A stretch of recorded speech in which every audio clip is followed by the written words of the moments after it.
Jaalala ijoollummaa yoomiin irraanfadha ilanga arraa ansuma jaaladha. Jaalala ijoollummaa yoomiin irraanfadha ilanga arraa ansuma jaaladha.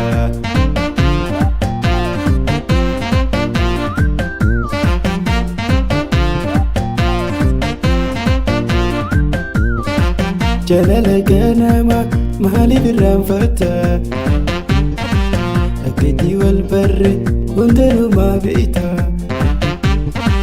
Hedduun si jaaladha maaliif na dagatta? Sila naaf hubattee na ariifatta. Dhakootoo yoo garte yoom garaa jabaatta? Bakka jirtu faatee baristee na dhufta. Dhakootoo yoo garte yoom garaa jabaatta? Bakka jirtu faatee baristee na dhufta.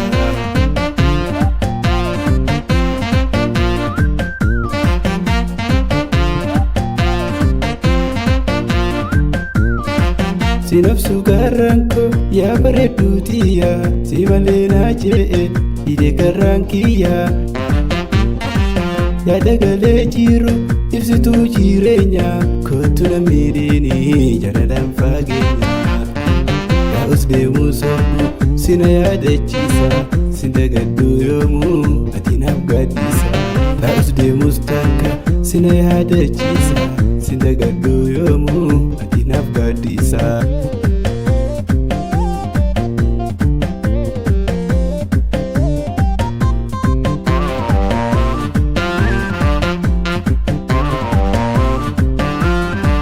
Jaalala ijoollummaa yoomiin irraanfadha ilanga arraa ansuma jaaladha.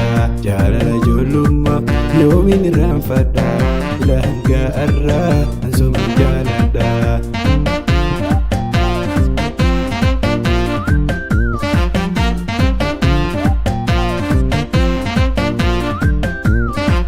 Jaalala ganama maaliif irraanfatta?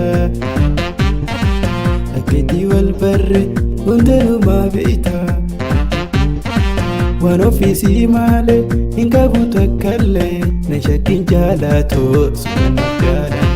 Garri wal nu ta'us yoo mudannees rakkoo abdii murmuriin wal gargaaf tokko. Garri wal nu ta'us yoo mudannees rakkoo abdii murmuriin wal gargaaf tokko.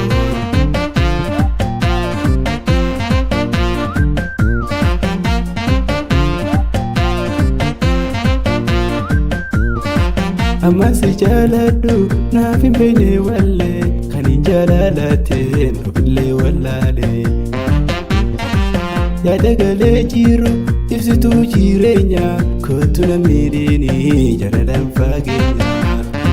Taa'us deemuu sobbu sina yaadachiisa sin dagaddu yoomuu ati naaf gaaddisa.